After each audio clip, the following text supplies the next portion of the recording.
ఎందుకు సార్ అట్లున్నావు వెరైటీగా నువ్వు కూర్చున్నావు మరి అక్క తమ్ముడు కింద కూర్చుంటే మరదల కిందనే కూర్చోవాలి మీద కూర్చుంటే సారీ మరదలు అవుతావు నువ్వు నాకు వరుస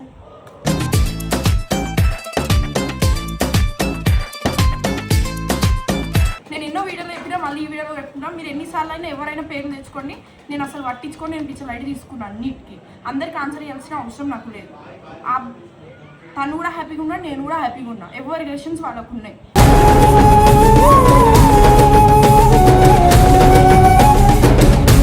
చెప్పు నేను లవ్ చేసింది ఒక 4 మెంబర్స్. అందులో ముఖ్యంగా ఫస్ట్ ఏజ్ లవ్ చేసిన అమ్మాయి ఏ అమ్మాయి ఫస్ట్ కిస్ ఎప్పుడు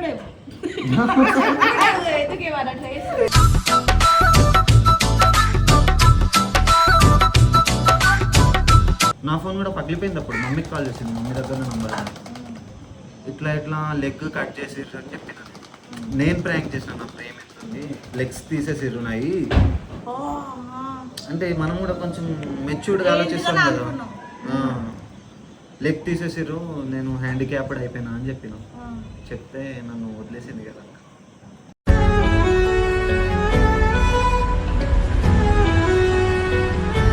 ఏంటిదంటే ఒక మనిషి అన్నప్పుడు ఒక జైలుకి ఆడికిడిపోతే మన బతుకు అర్థమవుతుంది. మన బతుకు అనేది ఒకళ్ళు నన్ను కొట్టినా కానీ ఇప్పుడు నా ఉన్న సిచ్యువేషన్కి ఒకడు వచ్చి నా కాలర్ పట్టుకున్నా కానీ ఓకే బాయ్ రైట్ బాయ్ అని చెప్పేస్తాను. ఎందుకంటే ఇంతవరకు నా మీద ఒక్క కేసు లేకున్నా కానీ నన్ను అట్లా చేసిరు, చెప్పుకోవద్దు.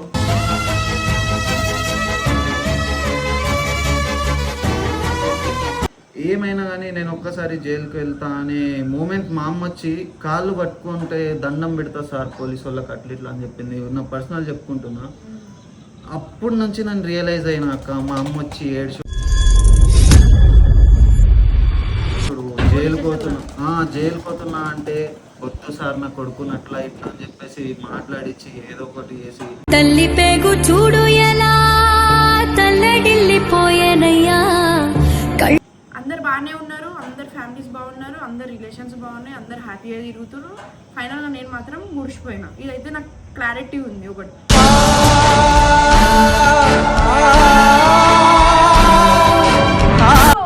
సో గైస్ కాళ్ళు నొప్పుతుంది సనా వీడి కాళ్ళు వచ్చుడా వీడి కాళ్ళు కాళ్ళు చూడు, కాళ్ళ పాదాలు చూడు, ఆడు గట్టు అన్నాడు ఒకసారి. ఇన్ని రోజులు నువ్వు అంతా చచ్చిపోతాను అక్కడ మాడిందని నేను ఈ నుంచి ఆ బిల్డింగ్ వరకు మీ ఇంటి దాకా పోతుంది డైరెక్ట్.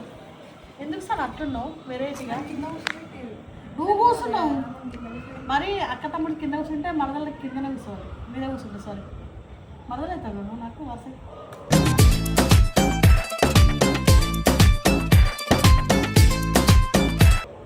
తమ్ముడు వెళ్ళిపోయాడు. ఈ తమ్ముడు ఇడున్నాడు కదా. సో గైస్ మ్యాటర్ ఏంటంటే అందరు చాలా మంది రోహిత్ అన్న ఎట్లా పరిచయం అంటారు కదా, అది కొంచెం క్లారిటీ చేద్దామని. ప్లస్ ఇంకోటి ట్రాక్ వీడియో కొంతమంది అన్న మాకు బాధ అనిపిస్తుంది అంటారు. బాధపడితే పడండి గైస్, నేను చెప్తాను ఇగో బాధపడితే ఏం రాదు గైస్, మంచిగా చూసి ఎంజాయ్ చేయండి. మీరే పర్సనల్ అది కాదు నేను చెప్తావు. ఇగోండి మేము వీడియోస్ పర్పస్ ఏందో అది నాకు తెలుసు. అండ్ నా ఫ్రెండ్ వాడు నన్ను లవ్ చేస్తున్నాయి, ఇంకా యాక్సెప్ట్ చేయలేదు చెప్పలేము. యాక్సెప్ట్ చేసే రోజు కూడా వస్తుందేమో. కానీ నా లైఫ్ని నేను యూట్యూబ్లో పెట్టుకుంటున్నా. కానీ అందరూ అట్లానే తెచ్చి యూట్యూబ్లో పెట్టుకోరు కదా, కొంచెం దాపెట్టుకుంటారు అనమాట. ఏదో ఒక రోజు బయటికి వస్తుంది, ఆ రోజు మీకే తెలుస్తుంది. అర్థమైందా? నేను ఎన్నో వీడియోలో చెప్పినా మళ్ళీ ఈ వీడియోలో పెట్టుకుంటాను. మీరు ఎన్నిసార్లు అయినా ఎవరైనా పేరు తెచ్చుకోండి, నేను అసలు పట్టించుకొని నేను పిచ్చర్ లైట్ తీసుకున్నాను అన్నిటికీ. అందరికి ఆన్సర్ చేయాల్సిన అవసరం నాకు లేదు. తను కూడా హ్యాపీగా ఉన్నాడు, నేను కూడా హ్యాపీగా ఉన్నా. ఎవరి రిలేషన్స్ వాళ్ళకు ఉన్నాయి.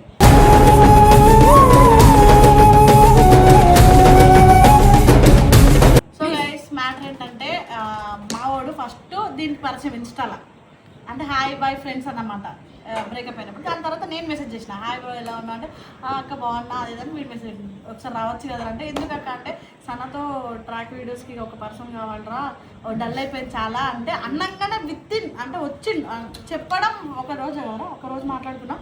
ఆఫ్టర్ 2 days తర్వాత హైదరాబాద్లో దిగిండు. అది కూడా బుల్లెట్ వేసుకొని వచ్చిండు. బుల్లెట్ వేసుకొని వచ్చి సనకి చెప్పిన ఇట్లా రమ్మన్నానంటే నాకు తెలిసే నా ఫ్రెండ్ అయినా అన్నది. కానీ దీనికి తెలిసింది ఎప్పుడు మేము ప్రాంక్ వీడియో కొట్టినాక తెలిసింది. దీనికి ఇట్లా పిలిచిందే ఈ పర్పస్ పిలిచిందే నీకోసమే పిలిచినట్టు నా కోసం ఎందుకే నా వల్ల అబ్బాయి లైఫ్ ఖరాబ్ అయ్యడం నాకు ఇష్టం లేదు అదని చెప్పింది. సో మనవాడికి కూడా లవ్ స్టోరీస్ ఉంటాయి కదా సనాకే కాకుండా. అందుకే ఇప్పుడు సన ముందు వీటి లవ్ స్టోరీ అడుగుదామని ఇప్పుడు డిసైడ్ అయినాం. సో గైస్ ఇప్పుడు మా రోహిత్ గారు మా లవ్ స్టోరీ చెప్తారు. లవ్ స్టోరీ చెప్పండి. బుక్ చేసి చెప్పరా ఎన్నో ఉంటారు. అరే నీకు ఎంతమంది లవ్ స్టోరీ అక్కడ కౌంట్ చెప్పరా? కౌంట్ ఫస్ట్ నేను చెప్పాలా? నేను చెప్పను. అదే చెప్తే ప్రజెంట్ సనా సరే చెప్పు. సరే చెప్పండి నీ కౌంట్ చెప్పు. ఒక 15. 15 వీడ ఎందుకంటే కాబట్టి ఒక 20 అని నేను 25. కామెంట్లు ఏమవుతారు 50 మందిని ఏమనో పందెం అనుకుంటా కామెంట్లు ఎత్తారు. సరే నువ్వు చెప్పు. సరే నువ్వు చెప్పు. నేను లవ్ చేసింది ఒక 4 మెంబర్స్ని. ఓరా అందులో ముఖ్యంగా ఫస్ట్ ఏజ్ లవ్ చేసిన అమ్మాయిని చూసి ఏ అమ్మాయి ఫస్ట్ కి సెపరేట్ అయిపో. ఎందుకు ఇవ్వాలి అట్లా చేస్తే?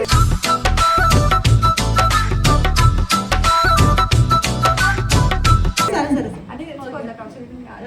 చెప్పు. ఫస్ట్ వచ్చేసి నేను ఇంటర్ చదువుకుంటున్నప్పుడు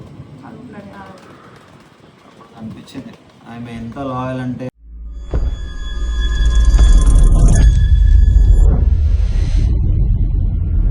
నాతోని చాలా అంటే చాలా లాయల్. నువ్వే ఆడం చేసినావు ఫోన్ మరి. ఏ ఆగం చేసినా అట్లా కాదు, కొన్ని ప్రాబ్లమ్స్ వల్ల దూరం అయిపోయినా.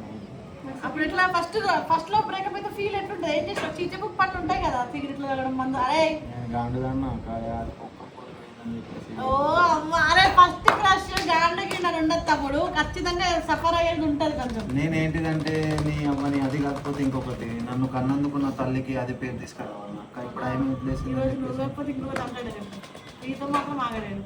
ఆహా అట్లానే కాదక్క, లవ్ చేయాలి, ట్రూగానే లవ్ చేస్తాను నేను, లాయల్గానే ఉంటాను. కొంచెమైనా బాధపడలేవా? అరే బాధపడతా. అరే ఎట్లా బాధ ఎట్లా తీసుకొచ్చినా అంటే రైడ్ కొట్టి అట్లా వీడియోస్ చేస్తాను. యాక్సిడెంట్ అయింది. ఇంకోటి చెప్పాలంటే నాకు యాక్సిడెంట్ అయిందని చెప్పేసి ఒక అమ్మాయి వదిలేసింది నేను. అవునా? అదే అయితే నేను ప్రాంక్ చేసిన, నాకు యాక్సిడెంట్ అయ్యి ఇక్కడ లెగ్ ఫ్రాక్చర్ అయింది 220 మీద, కొత్త బైక్ అది. నేను ఫ్రెండ్స్తో వెళ్తున్నా, యాక్సిడెంట్ అయినప్పుడు ఇక్కడ లెగ్ ఫ్రాక్చర్ అయింది, ఇక్కడ స్కార్స్ ఉంటాయి. ఇది వేరే నెక్స్ట్ యాక్సిడెంట్. ఇది ఫస్ట్ యాక్సిడెంట్ అయింది, కోమాలోకి వెళ్ళిపోయినా, చనిపోయినా అని కన్ఫర్మ్ చేశారు నన్ను డాక్టర్స్. కానీ హైదరాబాద్ నిమ్స్లో నేను అడ్మిట్ అయినా. స్పృహలోకి వచ్చిన తర్వాత ఏమే రాలే, నన్ను లవ్ చేసిన క్యాండిడేట్ రాలే, వాళ్ళ చెల్లి వచ్చింది. మా వాడికి ఏమైంది అని చెప్పేసి మా పెద్దమ్మ వాళ్ళ ఇంటికి పోయింది. మా పెద్దమ్మ మా అక్కలతో టచ్ ఉండేది. ఏమైంది అట్లా నాకు యాక్సిడెంట్ అయిందని చెప్పేసి, నేను ఏంటిదంటే లెగ్ ఫ్రాక్చర్ అయిందనే నాకు తెలుసు, మా ఫ్యామిలీకి తెలుసు. బయట అందరు చనిపోయిందని చెప్పారు, కన్ఫర్మ్ చేశారు. చనిపోయిందని కన్ఫర్మ్ చేస్తే ఈ పిల్లకి ఏమైంది, వీనికి ఏమైందో అది ఇది అని చెప్పేసి నాకు ఫోన్ చేసింది. వాళ్ళ చెల్లెనేమో డైరెక్ట్ ప్రేమతో వెళ్ళిపోయింది, కానీ ఈమె నాకు ఏమని కాల్ చేసింది, ఏమైంది రోహిత్ నీకు అని చెప్పేసి. నా ఫోన్ కూడా పగిలిపోయింది అప్పుడు. మమ్మీకి కాల్ చేసింది, మమ్మీ దగ్గర నంబర్. ఇట్లా లెగ్ కట్ చేసిర్రు అని చెప్పిన. నేను ప్రాంక్ చేసిన, నా ప్రేమిస్తుంది లెగ్స్ తీసేసిర్రు నాయి అంటే. మనం కూడా కొంచెం మెచ్యూర్డ్గా ఆలోచిస్తాం కదా. లెగ్ తీసేసిర్రు, నేను హ్యాండిక్యాప్డ్ అయిపోయినా అని చెప్పిన. చెప్తే నన్ను వదిలేసింది కదా.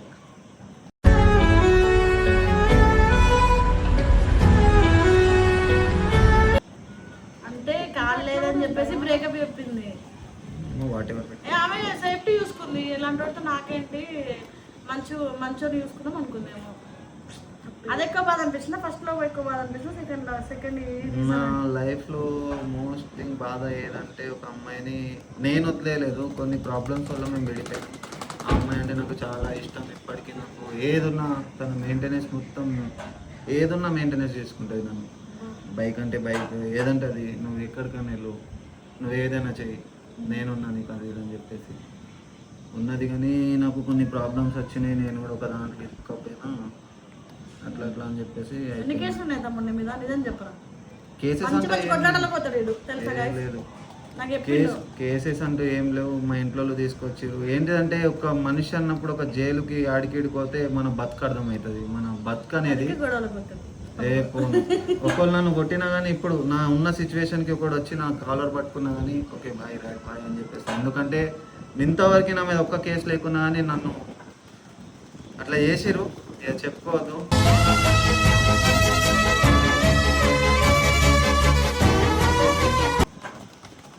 బైండ్ ఓవర్ అంటే తెలుసా అక్క?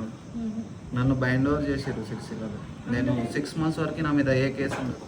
నేను ఇప్పుడు మీడియాలో చెప్తున్నా, నేను ఇంతవరకు పోస్ట్ పెట్టలేదు. నా మీద ఒక్క కేసు కూడా లేదు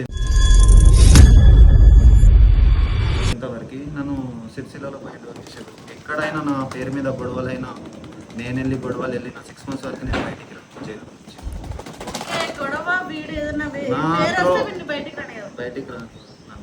50,000 కట్టాలి. 50,000 అయినా లేకపోతే 1 lakh అయినా కోర్టులో. వద్దులే ఇవన్నీ మనకి ఎందుకని. అందుకని చెప్పేసి ఇంకా ఏంటిదంటే అక్క, ఏమైనా కానీ నేను ఒక్కసారి జైలుకి వెళ్తా అనే మూమెంట్ మా అమ్మ వచ్చి కాళ్ళు పట్టుకుంటే దండం పెడతా సార్ పోలీసు వాళ్ళకి అట్లా ఇట్లా అని చెప్పింది. నా పర్సనల్ చెప్పుకుంటున్నా. అప్పటి నుంచి నన్ను రియలైజ్ అయినా అక్క, మా అమ్మ వచ్చి ఏడ్చుడు జైలు పోతున్నా అంటే వద్దు సార్ నా కొడుకుని అట్లా ఇట్లా అని చెప్పేసి మాట్లాడిచ్చి ఏదో ఒకటి చేసి తల్లి పేగు చూడు ఎలా తల్లడిల్లిపోయేనయ్యా. కేసు కాకుండా చదువుకునే పిల్లాడు వాళ్ళు కూడా ఆలోచించి అట్లా అని చెప్పేసి వదిలేసుకున్నాం. కానీ ఇప్పుడు అంటే అక్క ఎవడన్నా ఏమన్నా అన్నా కానీ నమస్తే అంట, నేను దండం పెడతాను. ఆ రోజు అమ్మ మరి అంత డైరీ చేసి బయట తీసుకొచ్చిన కాబట్టి నీకు భయం ఉంటుంది మాకు ఇక్కడ ఫ్యామిలీ అయిపోతాను. సరే, బ్రేకప్ విషయంలోకి వస్తే నువ్వు ఎక్కువ సఫర్ అయిన ఒక మూమెంట్ బాగా ఇది ఒక లైఫ్ అన్న ఫీల్ అయిన మూమెంట్ కూడా చెప్పు. అంటే నాకు తెలియక ఫ్రెండ్షిప్ చేసిన అక్క, నేను తెలియక ఫ్రెండ్షిప్ చేసిన. అది కూడా నా ఏజ్ కంటే పెద్ద ఏజ్ వాళ్ళతో చేసిన. పెద్ద అంటే బాగా పెద్ద ఏజ్ వాళ్ళతో ఏజ్ చేసిన. ఒకరోజు ఏమైపోయిందంటే వాళ్ళతో డైలీ తాగుకుంటా కొట్లాటలు పెట్టుకుంటా తిరుగుతా అన్నట్టు. అక్కడ డైలీ తాగుడే, మేము నైట్ అంతా తాగుడే. నైట్ తాగుకుంటా అట్లా ఇట్లా కొట్లాటలు పెట్టుకుంటా తిరిగేటోని. చెడ్డ పేరు వచ్చేసింది ఊర్లో నాకు. నా ఏజ్ పోరాలు నాతో తిరగకపోయింది. గానితో ఎందుకు తిరుగుడు, వాడు వాడిపోతాడు, వాళ్ళు అట్లా చేస్తాడు ఇట్లా చేస్తాడు అని చెప్పేసి ఒక పేరు వచ్చేసింది అక్క. ఇక మమ్మీకి కూడా మమ్మీ ఏడ్చేది, నువ్వు ఇట్లా ఎందుకున్నావు బిడ్డ, ఒకటే కొడుకు, నువ్వు ఇట్లా ఎందుకు చేస్తున్నావు, లైఫ్ ఎందుకు ఆగం చేసుకుంటున్నావు, నువ్వు ఎక్కడికి వెళ్ళినాను, నువ్వు ఎంత పెద్ద చదువైనా చదువు, ఉన్నాయన్నీ అమ్మేసైనా నీకు చదివిపిస్తాను, నువ్వు ఒక స్టేజ్లో ఎదుగు అని చెప్పేసి చాలా మోటివేట్ చేసారు అక్క. కానీ అప్పుడు ఏజ్లో నేను వినలేదు, అట్లనే చేసిన. నా లైఫ్లో బాగా దెబ్బలు తిన్నా. ఇక్కడ కూడా స్టిచ్చెస్ ఉంటాయి, ఇక్కడ కూడా స్టిచ్చెస్ ఉంటాయి. వీడికి ఫేస్ అంత బాగుంటుందా, వీడికి ఇక్కడ పెద్ద స్టిచ్చెస్ ఇక్కడ కూడా ఉంటాయి. హెడ్లో స్టిచ్చెస్ ఉంటాయి. రీసెంట్లీ అయింది, మొత్తం బ్లడ్ అంతా వెళ్ళింది నాకు ఇట్లా. సో గైస్, ఇది లవ్ స్టోరీ కన్నా బయట నుంచి వచ్చిన ప్రాబ్లమ్స్ ఎక్కువ ఉన్నాయి. సరే, లవ్ స్టోరీ చెప్తావా, బ్రేకప్ స్టోరీ చెప్తావా, బ్రేకప్ ఎలా అయిందో చెప్తావా? సరే, వచ్చినప్పుడు అన్ని ప్రూఫ్లతో పెట్టేస్తా. ఇప్పుడు ఏం పెట్టేం చేస్తావు, ప్రూఫ్స్ పెట్టి అయిపోయింది అన్నట్టు. కానీ మనిషికి రగిలిపోతూ ఉంటుంది కదా, సనం చూసనే తెలుస్తుంది. యాక్చువల్లీ మీ అందరికీ మెయిన్ పాయింట్స్ చెప్పినాను. అందరూ వచ్చి నా చుట్టూ కూర్చొని ఏడుస్తారు అట్లా ఉంటాయి సిచ్యువేషన్స్. కానీ నేను చెప్పాను, ఒక్కరిని బ్లేమ్ చేయాలని నాకు ఇంట్రెస్ట్ కూడా లేదు. ఏ రోజైతే ముంగట ఆపోజిట్ పర్సన్ నన్ను బ్లేమ్ చేస్తారో ఆ రోజు నేను చేస్తా. కానీ అందరు బాగానే ఉన్నారు, అందరు ఫ్యామిలీస్ బాగున్నారు, అందరు రిలేషన్స్ బాగున్నాయి, అందరు హ్యాపీగా తిరుగుతారు. ఫైనల్గా నేను మాత్రం ముడిచిపోయినా. ఇదైతే నాకు క్లారిటీ ఉంది. ఒకటి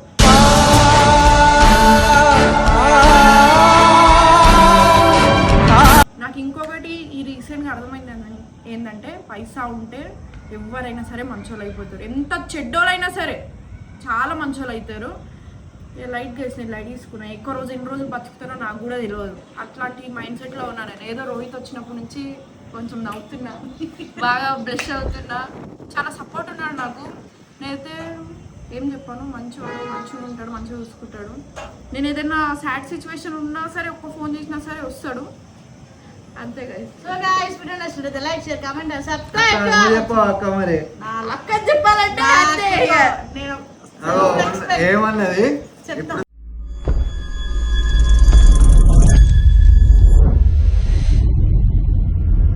చెప్పాలా,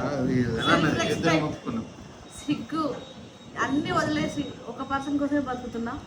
అదే నా లైఫ్. అది మాకు తెలుసు. అటు సైడ్ నుంచి కూడా నన్ను చాలా బాగా చూసుకుంటారు. నన్ను ఏ ఇబ్బంది పెట్టరు, ఎన్ని వచ్చినా ఎన్ని ప్రాబ్లమ్స్ వచ్చినా నా వెనకాలే ఉంటారు. నా చెయ్యి వదిలేసిన రోజు వస్తే నేను అసలు ఎక్స్పెక్ట్ చేస్తలేను. ఆమె రోజు వస్తే ఆమె చచ్చిపోతుంది, నేను చచ్చిపోను. ఎందుకంటే వదిలేస్తాను అసలు వదిలేయరు. ఎందుకంటే నాకు స్ట్రాంగ్ ఫీలింగ్. నేను జెన్యున్గా ట్రస్టెడ్గా ఉన్నా. హార్ట్ సైడ్ నుంచి ఎన్ని చేసినా నేను వాళ్ళ వెనకాలే ఉంటా, ఏం చేసినా. ఎందుకంటే అది నా నమ్మకం, నాకు ఆ ట్రస్ట్ ఉంది వాళ్ళ మీద. కానీ ఆ ప్లేస్ నేను ఉంటే మొట్ట గుడిపేసేదాం ఖచ్చితంగా. ఏం లేదు, ఎవరి ప్రాబ్లమ్స్ వాళ్ళే. నా పర్సనల్ ప్రాబ్లంలో నా వరకు జెన్యున్గా ఉన్న పర్సన్స్ ఉండదు. ఇదైతే నిజం. పాపం. నా కోసం టైం ఇవ్వడం, నా కోసం నన్ను నవ్విపియడం, నా కోసం నా పక్కన ఉండడం ఎవరు చేస్తారు? బిర్యానీ ఉండడం. సరే guys, love you all, bye. Bye guys మీరు మళ్ళీ ఈ వీడియో చూసి ఏదో తప్పుగా అనుకోకండి. మా బాధలు మేము ఏదో మీకు చెప్పుకున్నాం. వాడి గురించి ఎవరికి పబ్లిక్లో తెలియదు కాబట్టి ఇట్లా మాట్లాడినాం అంతే. సో ఈ వీడియో మీకు నచ్చినట్టయితే like, share, comment and subscribe to our channel. Bye guys.